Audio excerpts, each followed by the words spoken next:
So with that, I will introduce our panel. Neil Simon, our Vice President of Government Relations for the IAA.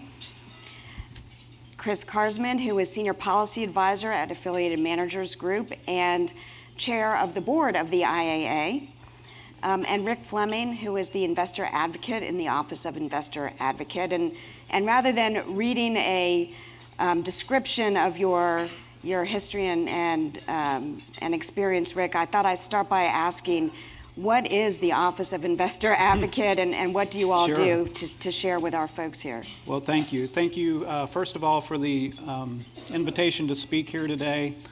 Since I am from the SEC, I have to give the standard disclaimer that I speak for myself, not for other people at the Commission. The Office of the Investor Advocate, I'm actually the first one that's been in that position.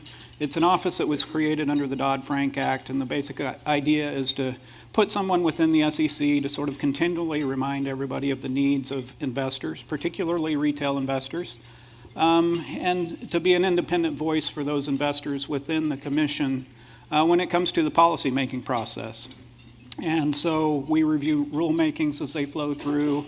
I meet with the commissioners and other leadership at the SEC on a regular basis and sort of give them my input into what I think things should look like.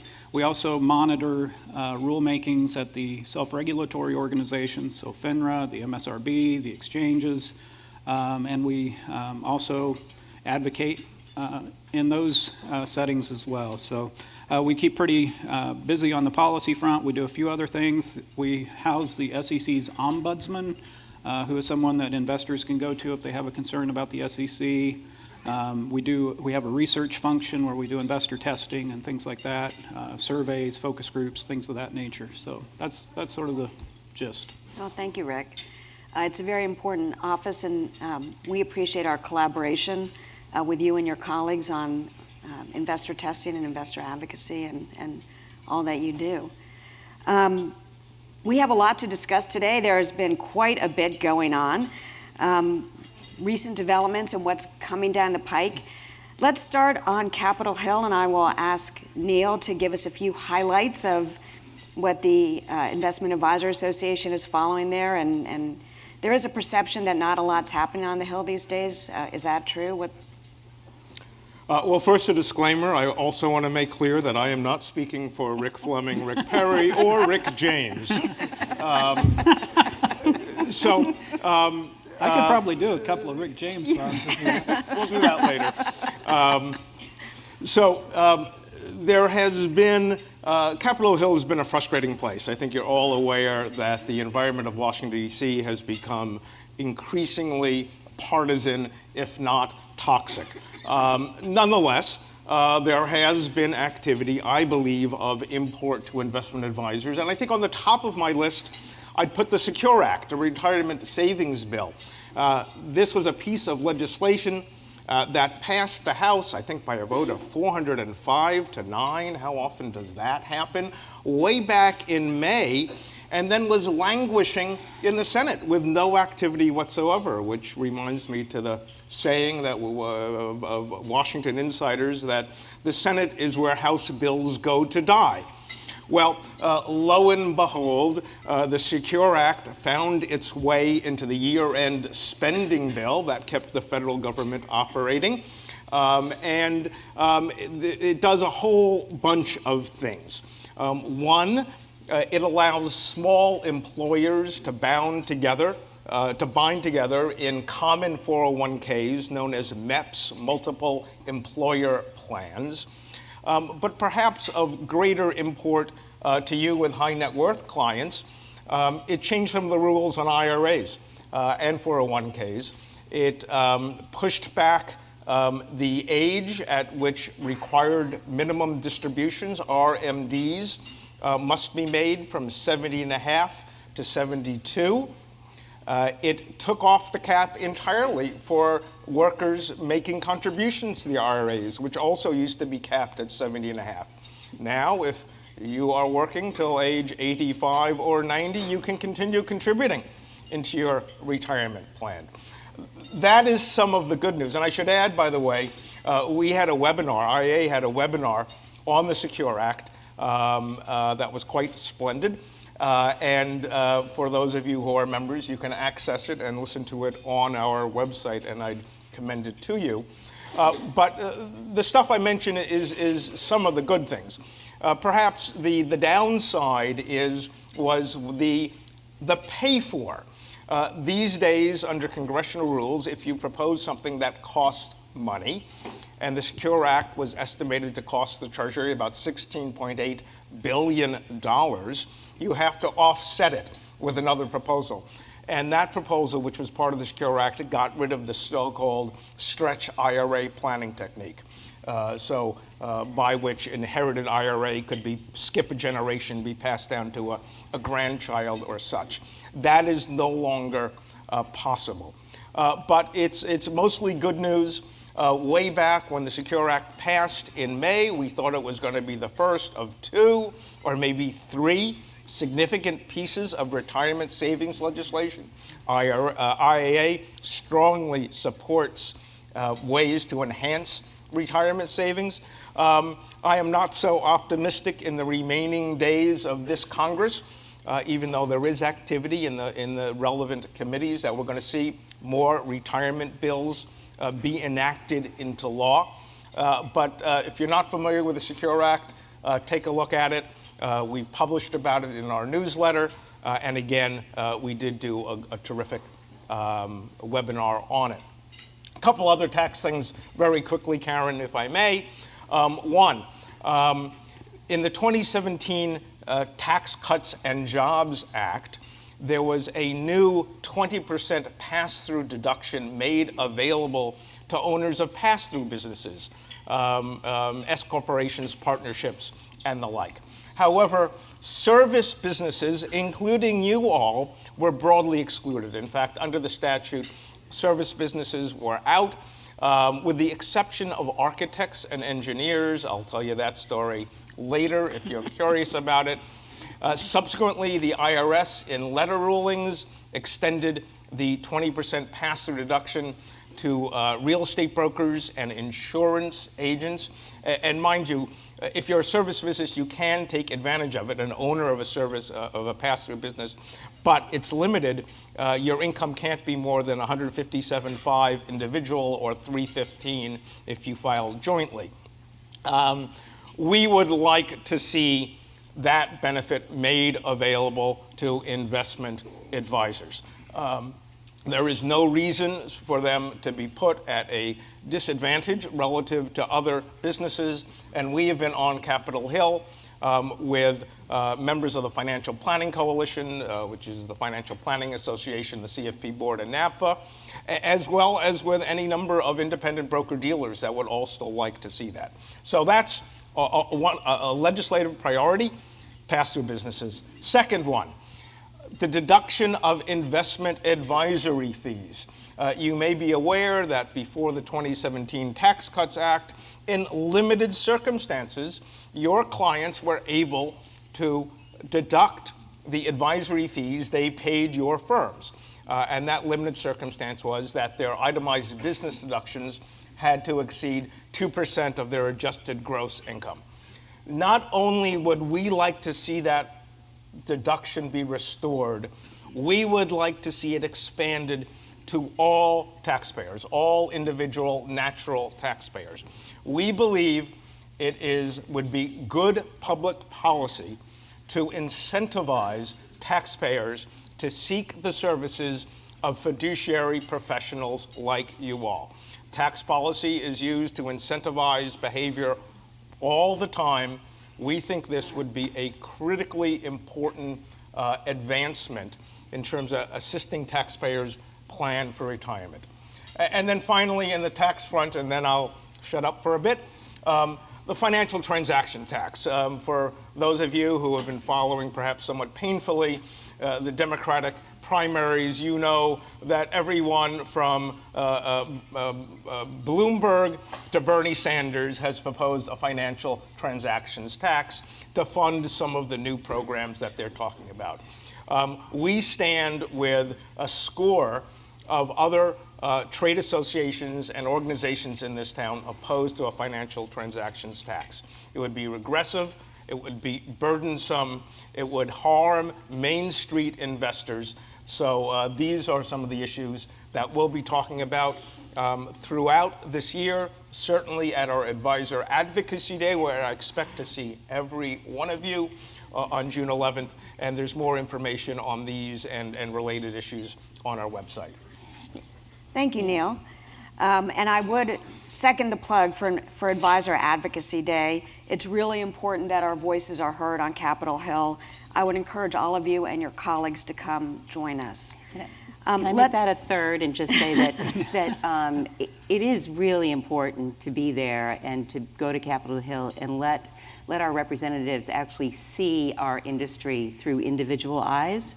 And even in a year where maybe it's not likely much will get done, there's a notion of priming the pump and getting messages out there that maybe we revisit when things are a little bit freer to move forward. Absolutely. The first two tax issues I mentioned, the pass-through and advisory fee deductibility, that's not going to happen this year. We need to lay the foundation for it happening in a future Congress, and we need to get that message to Capitol Hill now. Thank you for those endorsements of Advocacy Day. Unlike all of you, we're allowed to have testimonials and endorsements, so we're in good shape.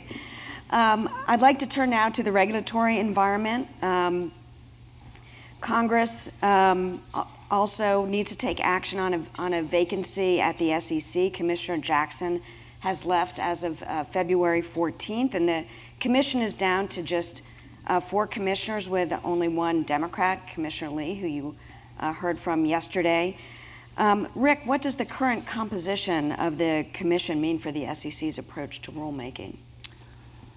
So, obviously I sort of want to stay a mile away from politics at the commission because I want to have an effective long-term approach to my office. But yeah, you can imagine. I don't want to get sort of in one camp or the other. I will say, though, that one of the things about Rob Jackson, the commissioner that just departed, was that he was a really forceful advocate for evidence-based policymaking, really a data guy. And so he really believed in the idea that the commission really ought to know what the facts are, and it should be sort of an objective read of those facts, and then policymakers could make their decisions however they wanted to based on sort of the same set of facts.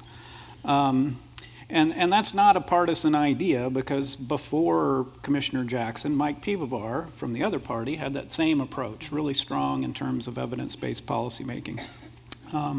I do think that we are losing something with Commissioner Jackson's departure. I know Commissioner Lee has recently made some really pretty forceful statements along these lines in terms of the importance of evidence-based policymaking. But for the most part, you really have not heard a lot recently out of the commission about data-driven policy. And I think we have seen a little bit of a growing chorus of criticism of the commission's particularly the economic analysis portion of the rulemakings.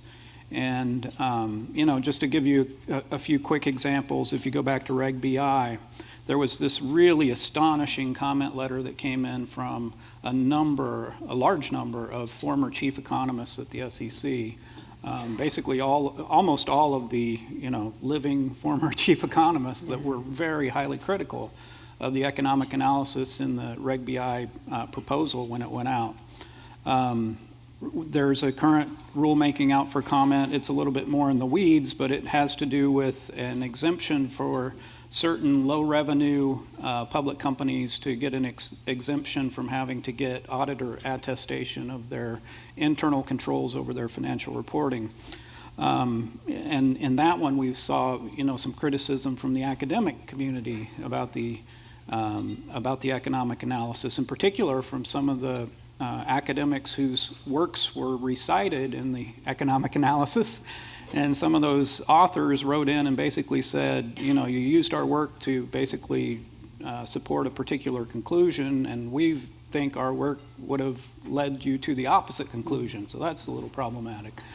Other academics that wrote in basically suggested that there was a lot of other evidence, other papers, other things that would have contributed to that economic analysis that was sort of left out, and more or less for saying that the Commission was cherry picking what it was covering in the economic analysis. And then more recently, the Commission's Investor Advisory Committee, which I'm a member of, made a recommendation that the Commission basically re-propose the proxy advisor rulemaking and the shareholder proposal rulemaking that we might cover a little bit more. And one of the aspects of that recommendation was pointing out sort of the weakness within the economic analysis in that rulemaking as well. So that's a little bit of a troubling trend.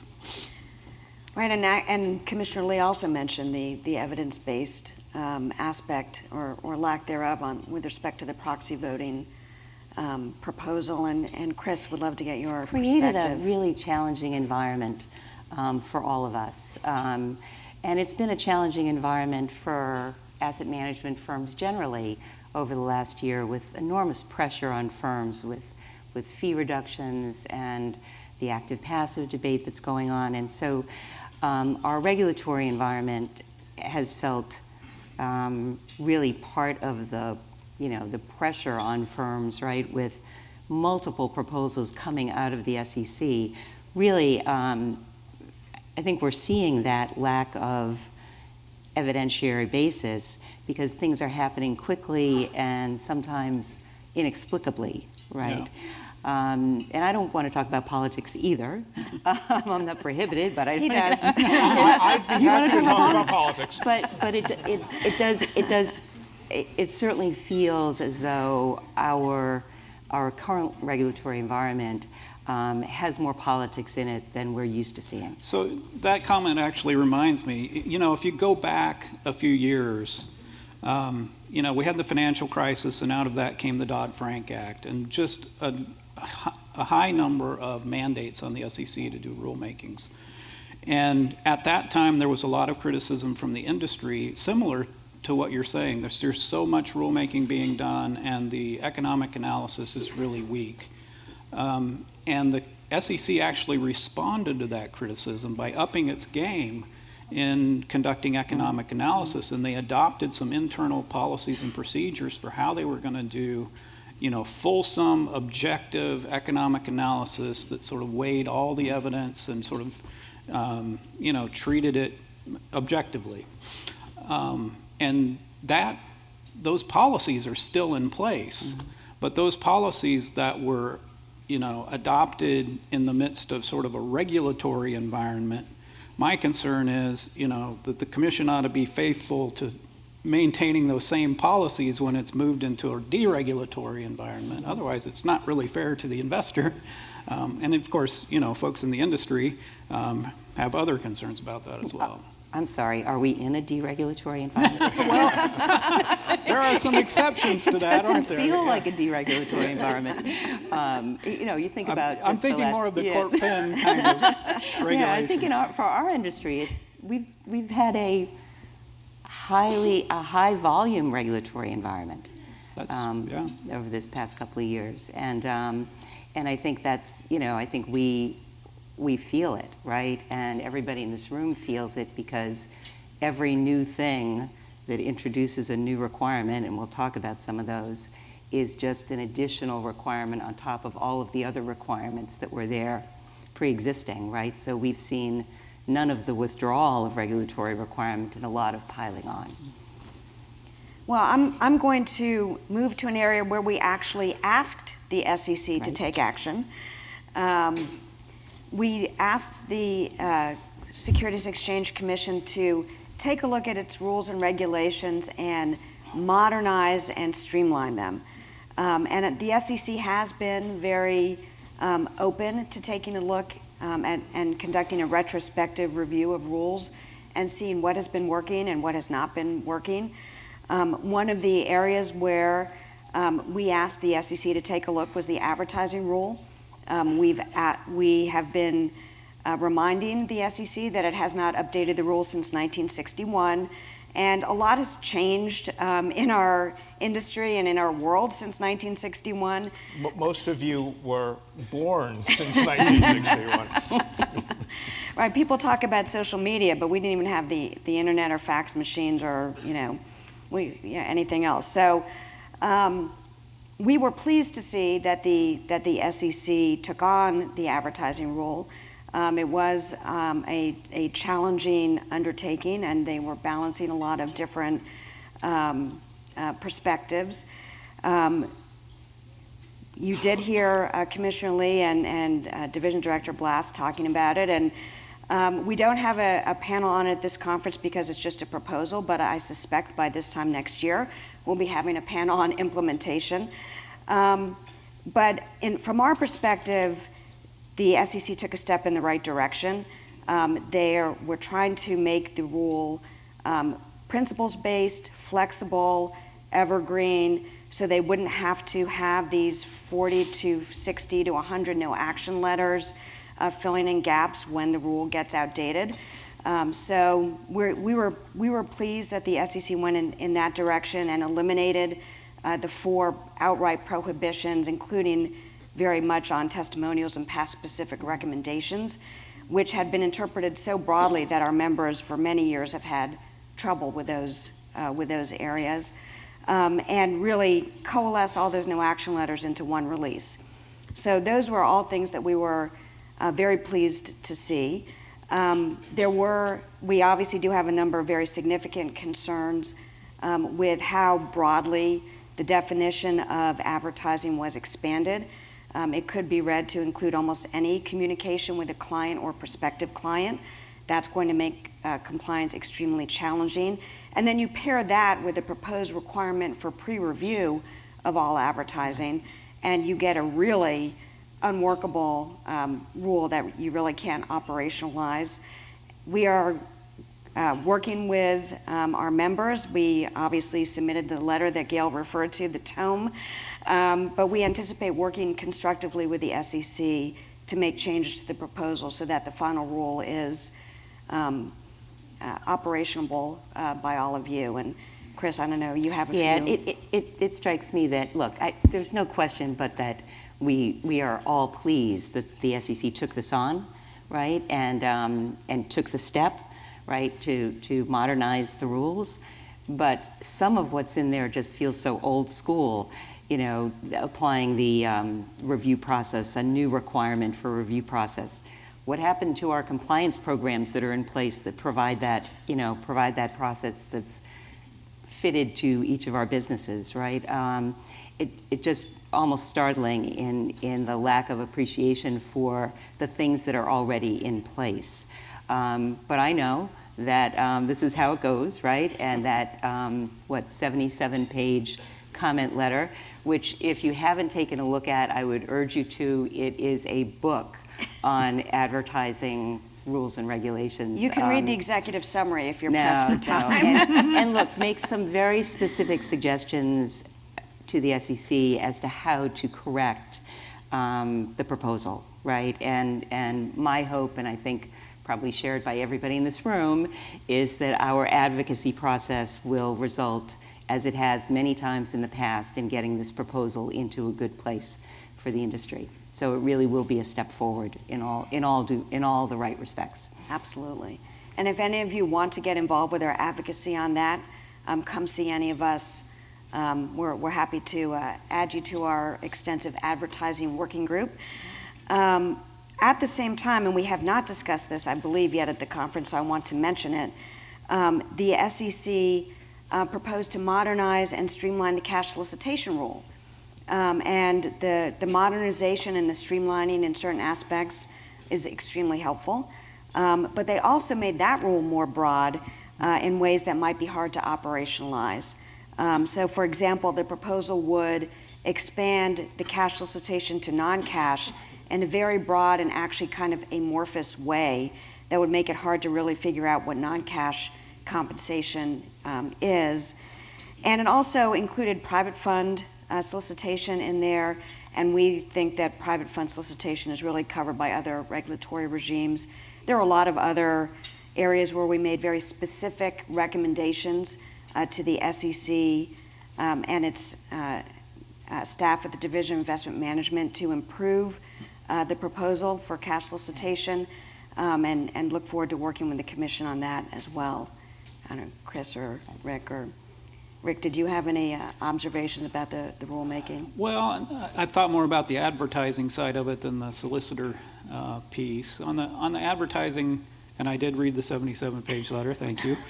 I think you've raised some valid concerns about, and I don't think anybody really intended for the rule to extend to sort of routine correspondence, so that might be something that they have to really focus on in order to sort of bring it down. It's hard to draw the line, though, because you don't want to sweep in routine correspondence, but you do want to sweep in sort of non-routine things that have sort of the flavor of marketing. And drawing those lines, I'm sure, are challenging. So, but this is one where I think the SEC is, going to be. I don't think what we see in the final rule will necessarily be the same as what was in the proposal. I think they really are interested in sort of how to make this work and work right. Going back to the comment about the old rules, it hasn't been changed since 1961, and obviously investors use the internet. That's how we communicate on our smartphones. A lot of people would probably like to see some sort of Yelp for advisors. So, it certainly it was due for some updating. What I do try to remind people, though, is that even though technology has changed, human nature hasn't.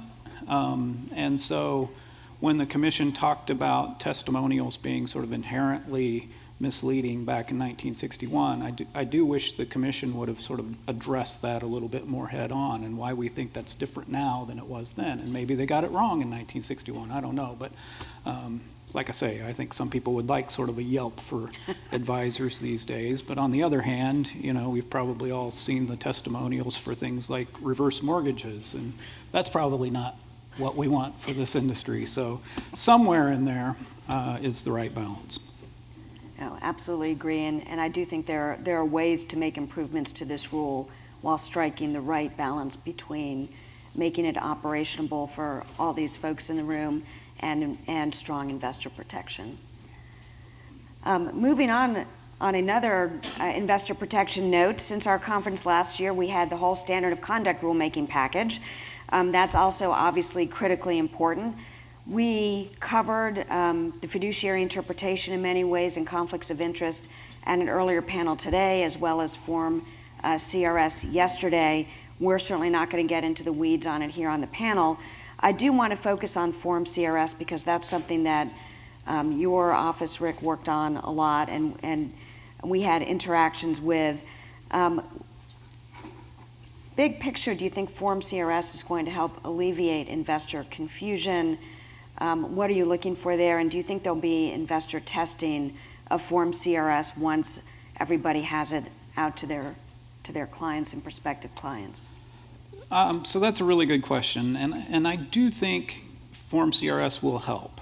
I don't think it's great, certainly not perfect, but I do think it will help in terms, because it tries to strip down to sort of the most important things that an investor should be thinking about when they engage with a financial professional, mostly the fees and the conflicts of interest.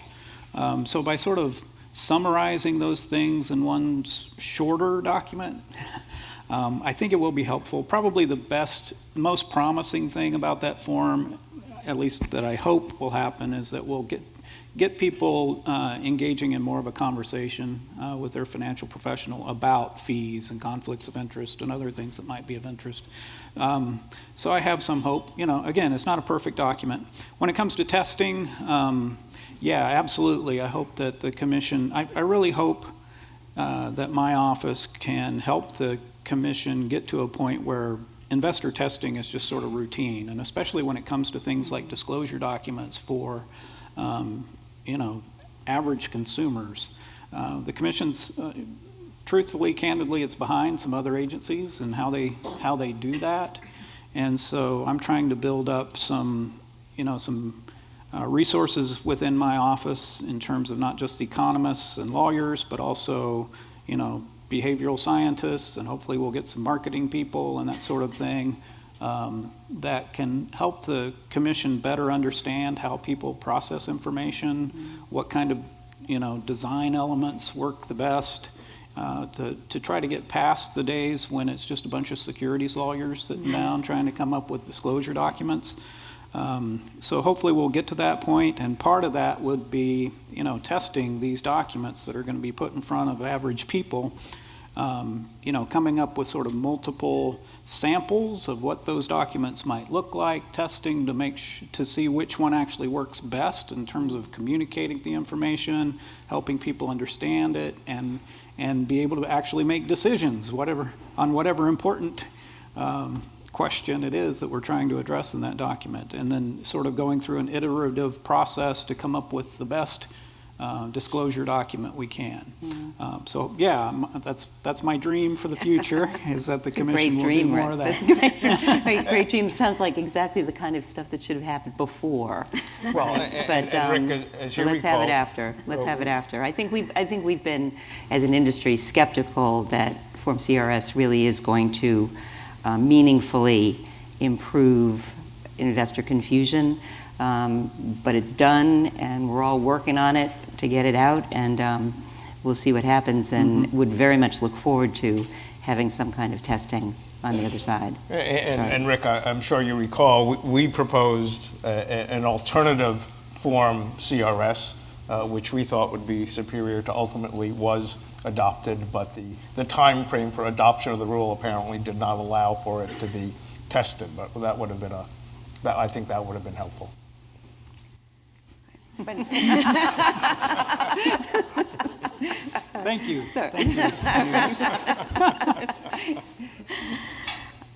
But I think it will be interesting to see how investors receive the Form CRS, and obviously we would welcome input from all of you once you have your Form CRS out the door and start hearing from your clients, or not hearing from your clients. I mean, one way or the other, right?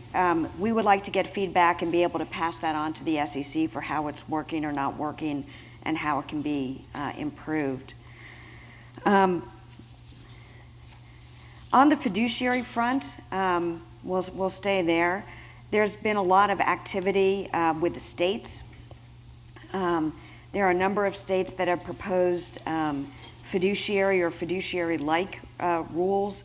Nevada, Massachusetts, Maryland. That one did not go anywhere in the legislature. New Jersey.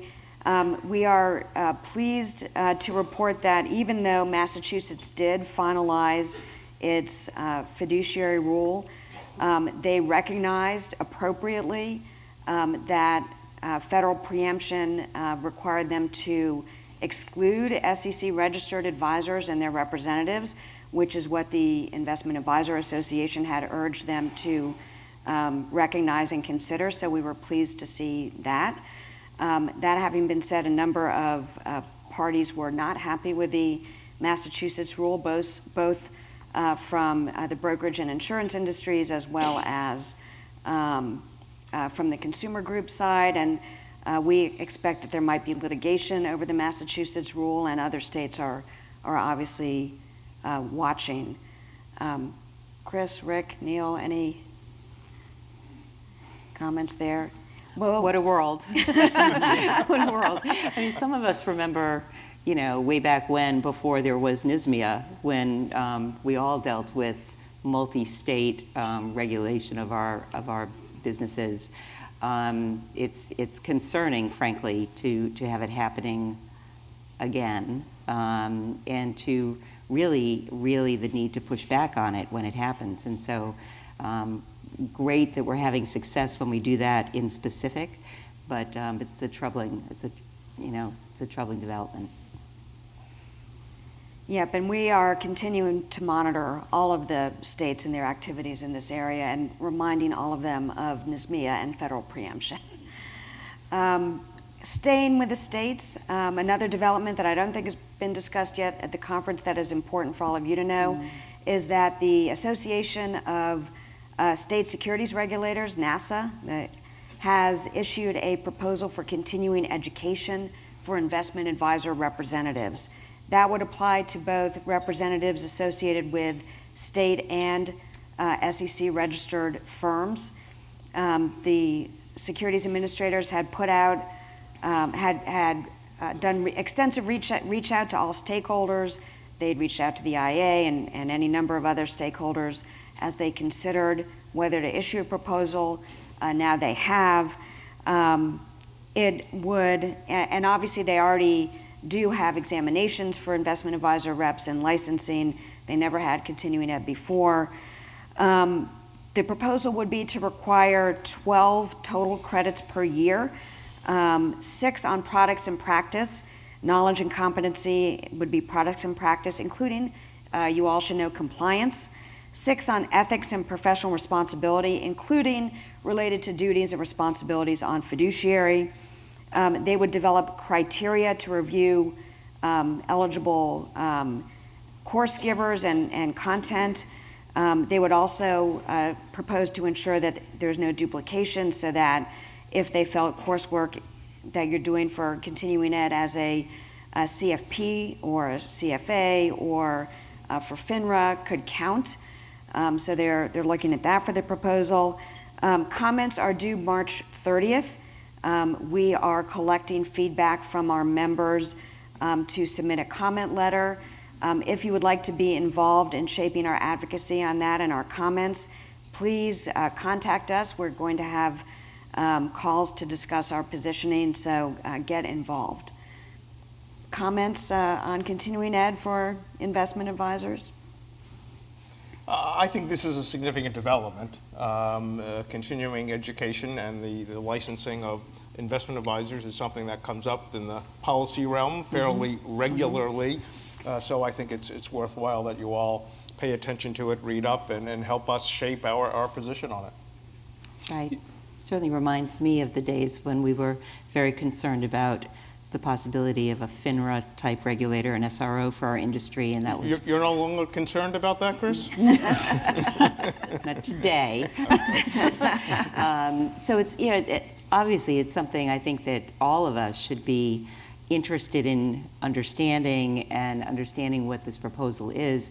Reading it, it looks like they've tried to make it flexible, so as to perhaps soften the impact. But I think it's impact nonetheless, and I think it's something we all need to get involved in considering. Yeah, I mean, on its face, it does sound like a sensible idea. I mean, I'm a lawyer, so I have to take continuing legal education. Most professions, I think, have some sort of continuing education requirements, and even the broker-dealers do. So not having it on the IA side has seemed a little odd. Of course, making that operational is the challenge, and as a lawyer, I can tell you that I've sat through some CLE that was just a check the box exercise, and I don't think we want to try to avoid that sort of thing and have content that's actually meaningful and sort of helps people stay on the cutting edge of what they need to know in this industry, and make it worth their time and money to attend. So you got to do, and they also need to be mindful of things like there might be other educational things that you're doing that should count towards those requirements. But again, reading that proposal, it looks like NASA's taken a lot of that into consideration, and I suspect that they would be open to hearing your thoughts on that. Well, we have a few seconds left. We're going to do a lightning round here on ESG. We've obviously been talking a lot about it over the last couple days. Investors have been flocking to ESG. They want their investments to align with their values, and this area has just only grown. So let me, and the SEC, a development that happened just this week is that the SEC issued a proposal on fund names where they actually really highlighted use of ESG in fund names and the balance that is being struck there. So let me cut to the chase and ask Chris, what role does the SEC have to play, and what should they play with respect to ESG? Well, look, at what we've been talking about this whole, hour is our regulatory environment and how it's really departed a bit from the evidentiary basis that we came to rely on. And I think that that's the starting point, right, is that the SEC should be looking to understand what's happening in the industry.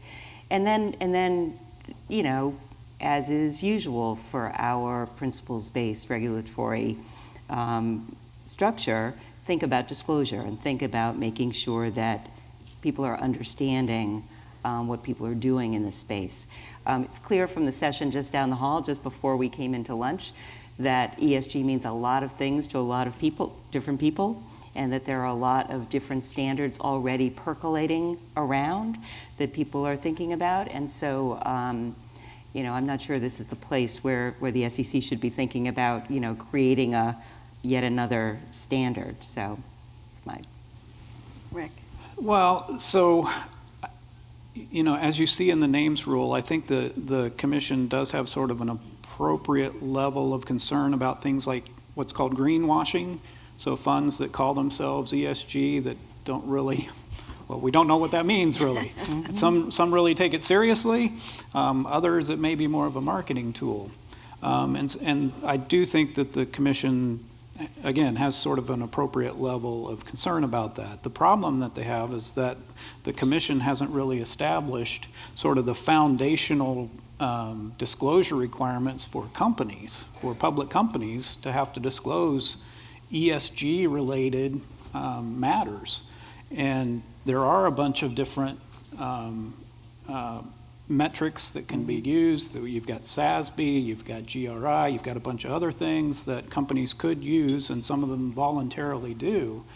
But there's no sort of government mandate for any particular one, so it leaves us with sort of companies doing their own optional things, which means they're not comparable from company to company, which makes it difficult for an asset manager to sort of know, you know, what companies are really good ESG companies, and so it's really a difficult environment right now. I do think it would be useful for the investor community to sort of coalesce around some of these standards and really,